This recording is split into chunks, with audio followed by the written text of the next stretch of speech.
Welcome back to the Put That on My List podcast. If you remember me, I'm Dom Solima, and it's just me right now, or not really just me. I have a new co-host, Angela, whatever she goes by. It's Ange. I know, whatever you want to call her. Trey's gone, even though his name is there. He has graduated because he's super extra smart. He graduated a semester early. And we needed a replacement. Welcome, Ange. I'm glad I'm seen as just a replacement to you, Dom. No guest for this first episode, or this first episode back, but the movie we are talking about is Marty Supreme. Timothy Chalamet, all kinds of orange. Yup. Brand new, came out Christmas Day.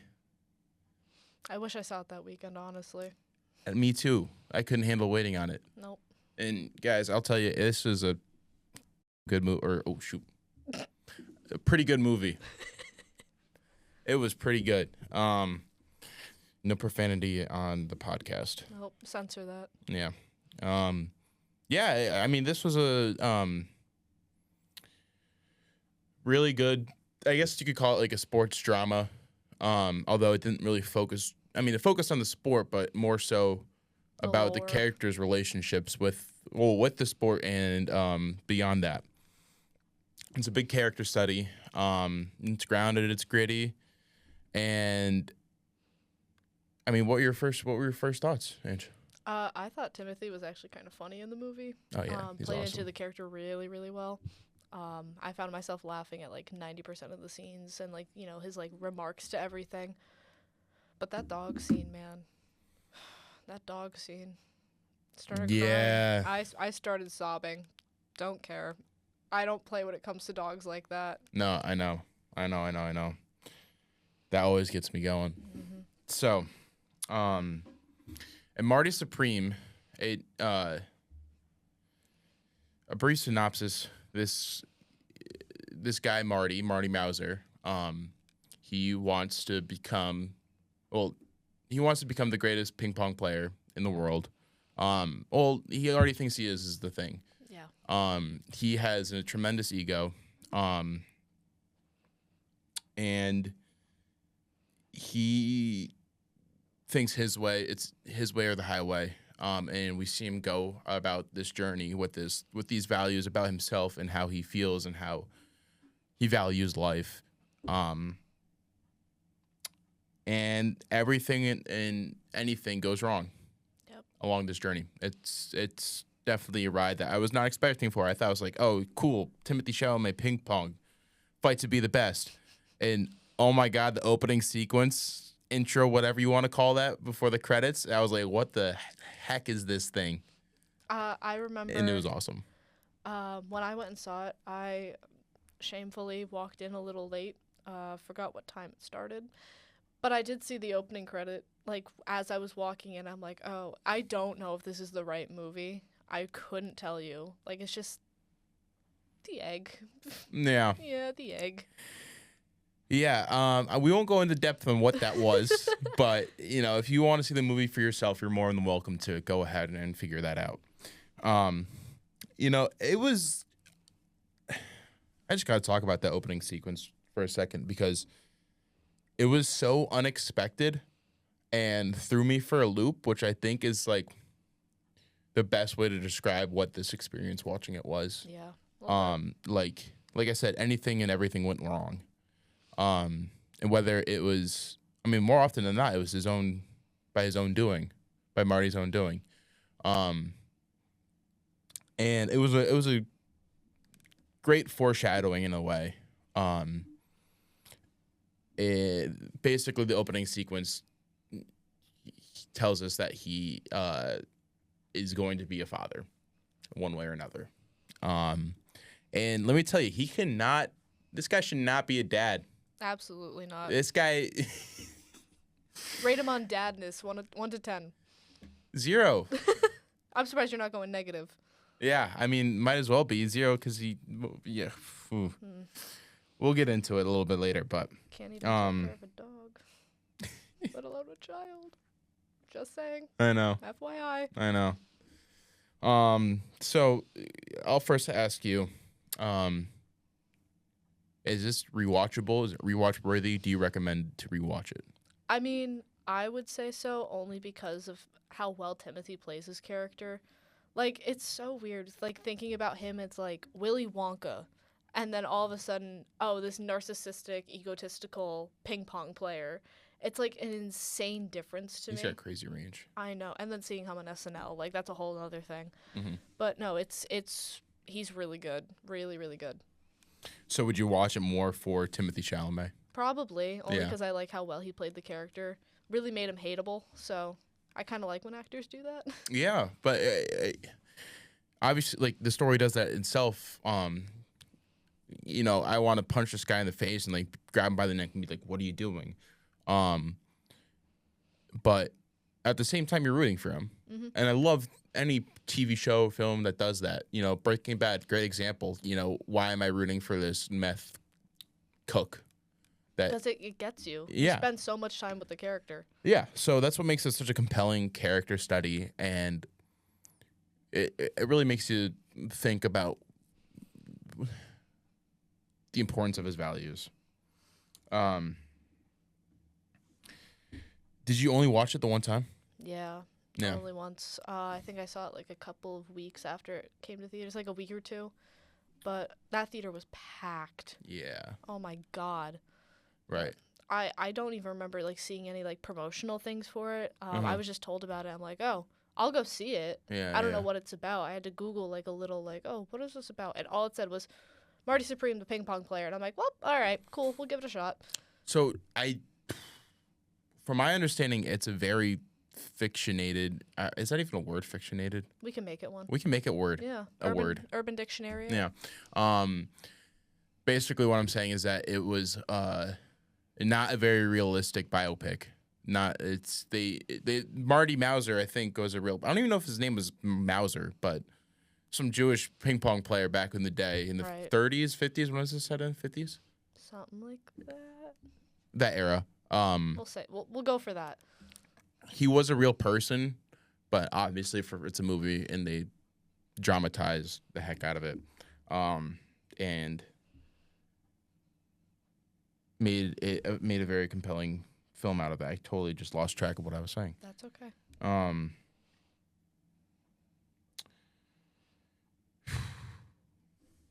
I'm gonna cut this part.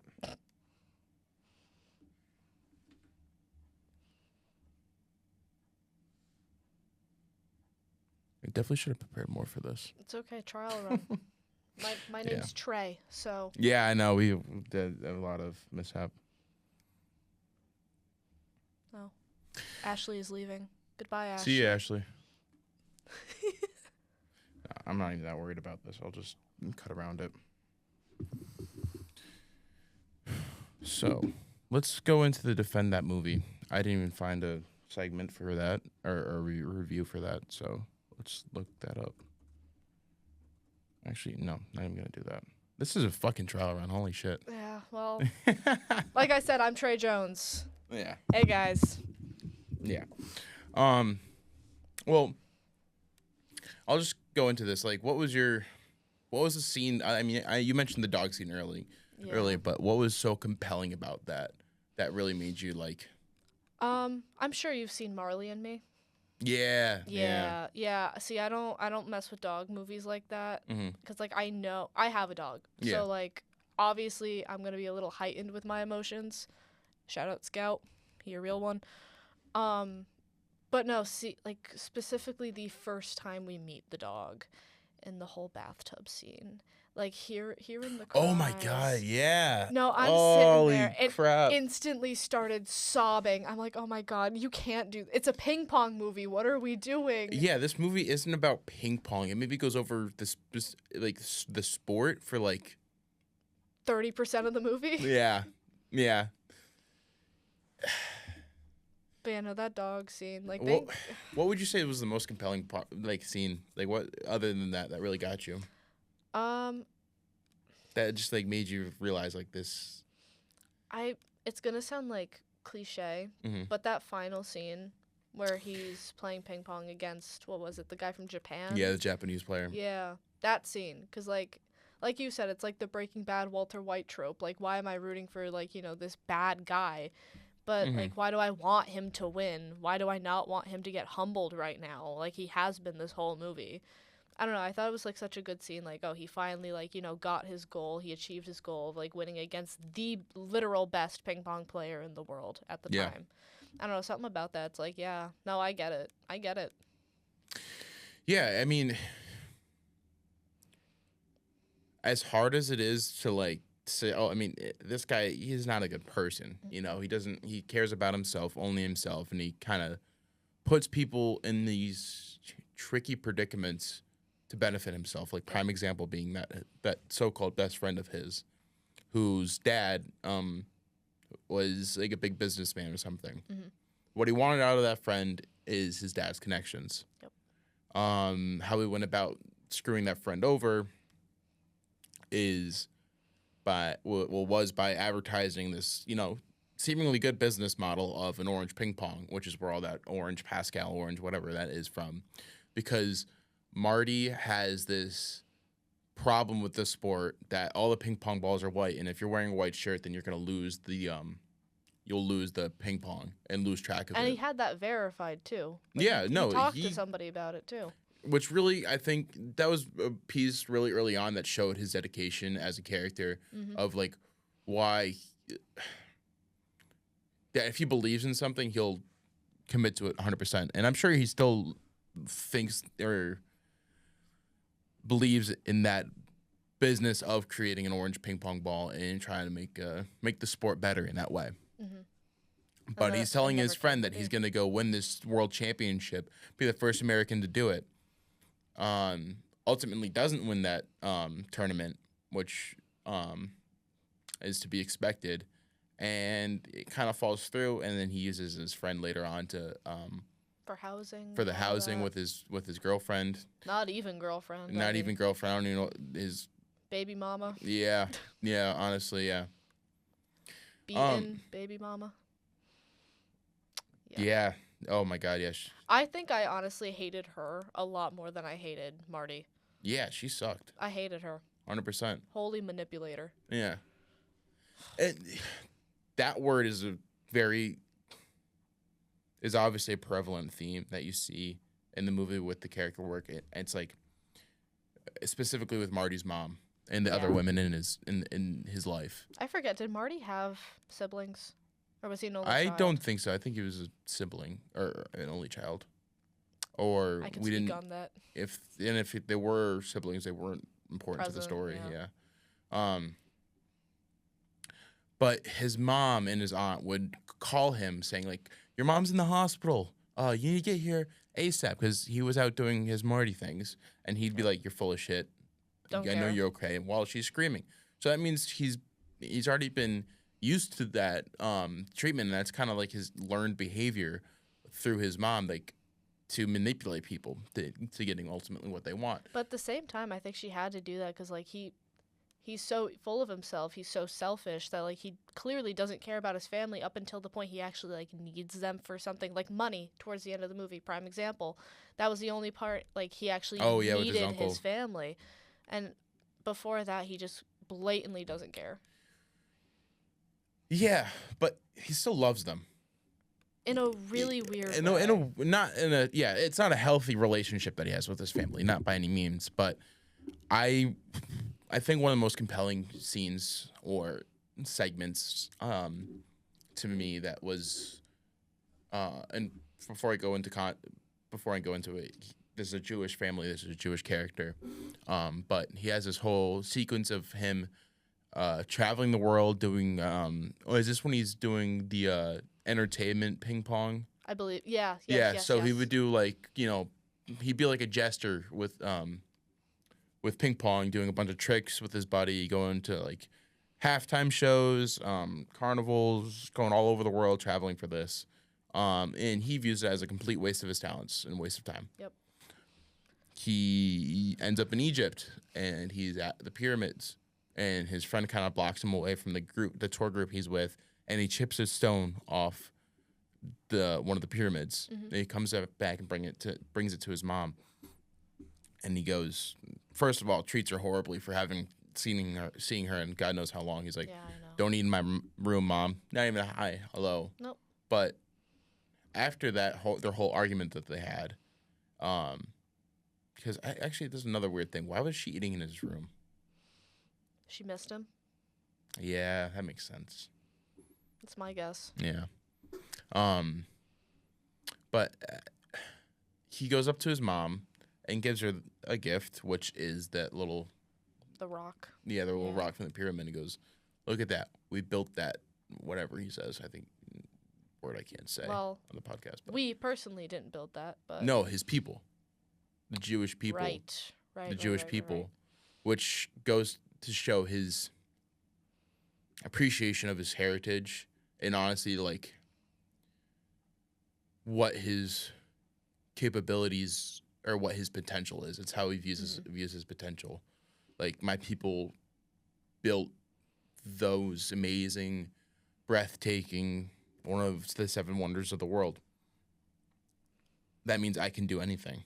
It's kind of inspirational. It's much of a hated character. It's really Yeah, it's I call him inspirational, the but in a Holden toxic way. Caulfield trope. The what? The Holden Caulfield trope. Caulfield. What? Explain. Not To Kill a Mockingbird. Wow. I hate making this reference, but the John Lennon assassinator. Oh, yeah, yeah. Catcher in the Rye. There it is. Yeah. Mm-hmm. Like, he even then is like, master manipulator, egotistical. I'm going to do what I can to get my way with anything. That's Marty. Yeah. It's the Holden Caulfield trope. So. Absolutely. He takes advantage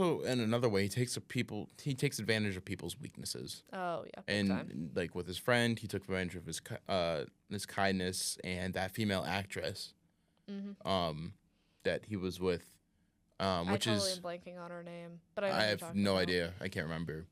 But her husband was Kevin O'Leary, the freaking Shark Tank host. Yeah, that threw me off, by the way. I'm like, wait, killed this me. guy acts? Is this like his first time? Was this his first time acting? I don't know about that, but I remember seeing him, and I'm like, he looks really familiar. And I looked it up after the movie. Yeah, it was freaking me out. Like, I'm like, who is this guy? I know him. And Well, then while I'm we're like, talking oh my about God. cameos, I mean, Childish Gambino. Was he in there? Yes, When? he when they were getting the dog back, he was that guy. You're right. Yeah. Oh my God. He popped up on screen, and I'm literally like laying there. I'm laying there, and then he pops up on screen. I'm like, wait a minute. I didn't know realize you. that. Yeah. I know you. Why are you here? Why are you here? So. Yeah. And also, we're forgetting Tyler, the creator, which is this. That's was who his I meant. first- Oh my god. That's who I meant. Oh wow! Oh my You heard it here God. first. Cut that. Yeah. Okay. You know. It's been a long day. It's been a very long day. Rappers and actors. Clearly, Tyler. how much I listened to them. Yeah, exactly. Tyler Gambino. Tyler Gambino. Acting debut. Yes. I was gonna say I don't remember Childish Gambino being there, but I feel I like don't know why I remembered. said Childish Gambino. I meant Tyler. If I were to pick any scene to rule it, like to define what this movie was, or a scene or sequence, whatever you want to call it, it would probably be the events leading from the that little scam they did. Yes. So at the bowling route, for context, they were at the bowling alley, and there was like a little ping pong tournament under the table tournament where people were just doing bets and whatever. So a bunch of guys were playing the ping pong. speakeasy. Yeah. And Tyler, the creator's character, was just chilling there. And he was like he was making friends with a lot of them, and then I think Timothy kind of just beat him one time and then started talking crap to him. Yep. As he does. Yep. The whole thing is a whole scam that they set up. And basically all the guys are like, "Yo, why are you being mean to this guy? This guy's cool." So the reigning champion or whatever it is, the guy who is the coolest, is like, "Yo, play right now for all the money, all the marbles right now." So Timothy does that, and he wins because he's secretly disgusting and a potential world champion at ping pong. And then right after that, they run away with $400 something, which is probably like a couple $1,000 back then. I was doing so much like conversion after that movie. I'm like, all right, so this is like what, the 50s, 40s, 50s.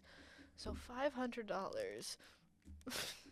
Like, it's insane to me. Yeah. Holy inflation. It's like, Jesus Christ. I mean, I wish $500 could last them for like at least a month or two or something. You would think. Yeah, back then. Anywho, they pull over, get to a gas station. Meanwhile, they have the dog at the point, the guy's dog. Mm-hmm. Yeah. So taking him to the vet. Yeah. Yeah. And guess who pulls up at the gas station? All the people from the little tournament they did. They scammed. Mm-hmm. And this turns out into like a whole fight. And they run away. Marty grabs the gas pump, starts spraying them all with gasoline. And was it their truck that crashes into the light pole? Or was it it wasn't the taxi cab? Or was it the taxi cab? I can't remember. No, because they ended up having to find the dog because the dog ran. Yeah. So I think the truck that the guys pulled up in crashed into a light post and that falls. And then the whole gas station just blows up as they're driving away. It's like I'm like going through my mind. I'm like, how is this guy gonna like come back from this? What? Well, to be fair, I mean, like the gas station was like, middle of nowhere. There's one house that was sitting right there, and that's it. Yeah. And even that guy, he like doesn't leave the house. So speaking of like the time and place, I'm like, what are the consequences this guy's gonna face? How is he gonna achieve his goals? And I remember the time and period, like there's no surveillance video. There's no like you said, it's in the middle of nowhere. Like someone's gonna pull up and see a burnt down gas station, and I assume those people died in the explosion. Probably. Yeah, I mean they never specified that in the movie, but I think it's to be inferred. Heist, yeah, they're gone. So this guy's wreaking havoc wherever he goes, and his buddy, who's a taxi driver, just got his taxi all beat up. Yep. And they lost a lot of the money that they made, and it was all for nothing. And the dog. Yeah, and they lost the dog. The dog just ran away. And it just goes to show, like, that whole sequence just shows how, like, the consequences of your actions was obviously an overarching theme through the movie. But he doesn't seem to care. He doesn't care. No. As long as he gets his way, what he wants, when he wants, he doesn't gas. Sociopath, narcissist, whatever you want to call it. Like, that scene for me really summed up the movie. And because at the end of the film, there's not necessarily, the conclusion's open-ended.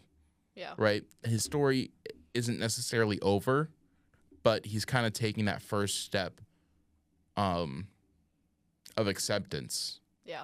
Although at the very end, he's still making the wrong decisions. But he makes amends with the Japanese player. Yeah, well, the thing is, him and the Japanese player never had personal beef with the guy. He didn't hate him.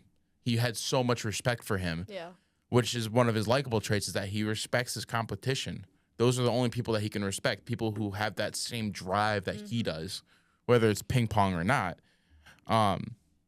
Even his other Jewish friend, who is a Holocaust survivor. Yes.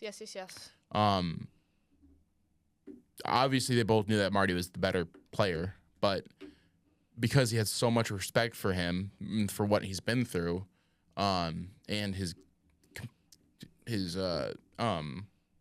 ping pong game. That was the few. Huh? He viewed him as an equal. Yeah, he viewed him as an equal. It was one of the few real friends that would actually be there for Marty that Marty had.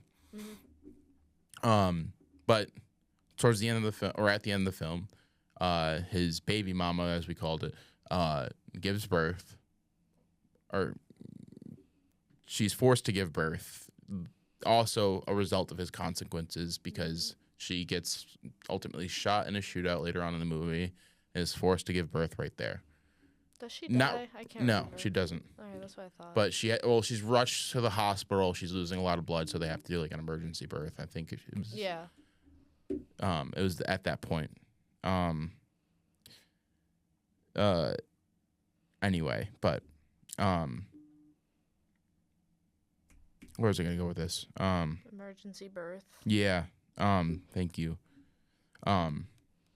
He goes to Japan while she's in the hospital. He has a flight for Japan in the morning. He can't miss, so he can do one last redemption match with this player. At this point, this match that's set up through this businessman is staged and is meant solely for advertising his brand, the guy's brand. But Marty, being Marty, upends that all, and he's like, "Hey, that was a fake match. You want to play for real?" And he's talking to the Japanese guy, and Japanese guy's like, "Yeah, let's do it for real." Mm-hmm. So, and then they have their true rematch, and ultimately he wins at the end, which, to some extent you kind of want him to lose too. Just a little bit, but just for like plot purposes, I'm sitting there and I'm like, just win so you can like finally shut up. Right. That's what I wanted. I just needed him to shut up. So. Yeah. But what killed me like throughout the entire movie is like how intense they made out each ping pong game to be, and Timothy's just drenched in sweat. Like he just did a full like half hour like everything workout at the gym, and it's insane to me. Yeah, and not to mention like the camera work for that was crazy. God, yeah. They did a great job filming that. But he comes back and then he meets his child in the nursery. Nursery, yeah, thank you. And up until that point, he was all like, "No, that's not my kid. That's your husband's kid."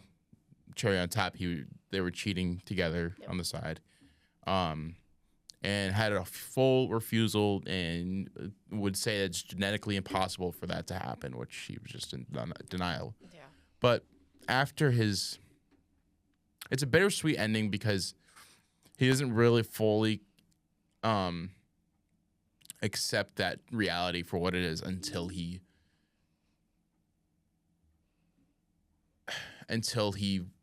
achieves his goal of beating that master Japanese player. Yeah. And for him, in a way, he kind of like, it was a self-reflection and kind of like self-acceptance, or affirmation. Maybe like, yeah, I am the best. I am great. I can do anything. And then he comes, sees the baby, and he has this moment where he's like, you can tell he starts to cry looking at his child, very emotional. Because I think at that moment he's just like, oh, this child is a part of me now. Like I think he kind of sees it as like a new opportunity because he realizes like, how ass he's treated everybody in the past before, like his mom, his friends, and like everybody else. And I think he kind of sees it as like this new opportunity of like, oh, I finally hit my goal of beating, the Japanese player. Yeah, what's next? Yeah, like new chapter. It's almost like like a revival type thing. Yeah, it's like almost like reborn. Exactly. Yeah. Literally. Yeah, literally, because there's a birth. Yeah, like we don't see like the, I don't know, physical consequences of all of his actions. I think. But it's like heavily implied. Yeah, it's heavily implied. Like, but I think a lot of it also comes with the fact that he has to deal with a lot of it internally. Mm-hmm.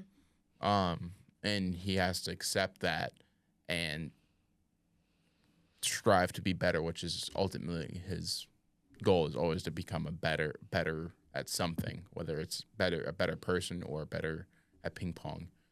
And I thought that was a great way to leave that story open-ended. Yeah.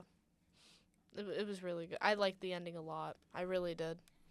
Yeah. It was like a whole revival of his character. Like, oh, new chapter, new story. Like, I did what I could. I did what I wanted. Now it's time to start over, kind of thing. Yeah.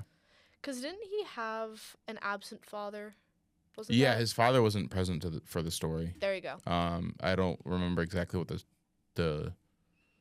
Context detail of is that for yeah. that. I don't remember But he's either. not in the movie at all.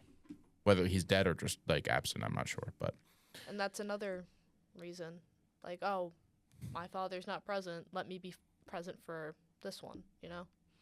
yeah, it really makes you think on how, at least for me, it really made me reflect my values. No, It's yeah. like, do I want to be great at what I do for myself, or is there some underlying reason? Like hidden With motivation. yeah, hidden motivation. Like, is there something else that drives me? For Marty, I think we can safely say it was mostly for himself. But once that kid came into the world, and that was an extension of himself, that might be a different case now. Mm-hmm. We ultimately don't know as the audience because the movie ended right there. But now he has the opportunity to take that next step in life. Exactly. Yeah. Like I said, I really liked how they left things off. All right. Are you good? I think so. Yeah. So that will end it for our first episode back from last semester with our new co-host, Ange. And we're looking forward to bringing on new guests, incorporate our segments a little bit more and make it a little bit more interactive for the audience. And we highly recommend that movie, Marty Supreme. Absolutely. And we could check it off our list because Trey likes to do that should every we time. give it a rating? Do we need to make a scale? I think we need to make a new scale. Yeah, we definitely do. That's a good note. Yeah. I'm giving it a 10 out of 10. I mean, I'm pretty, like, I don't know. I'm pretty kind to those kind of stuff, that kind of stuff. On a scale of 1 to 10 ping pong balls, what are you giving it? 10 ping pong balls? I'm going to give it 10 orange Pascal orange ping pong balls. Absolutely. 10 orange Pascal ping pong balls. Oh, yeah. Thank you guys for watching. See you next time.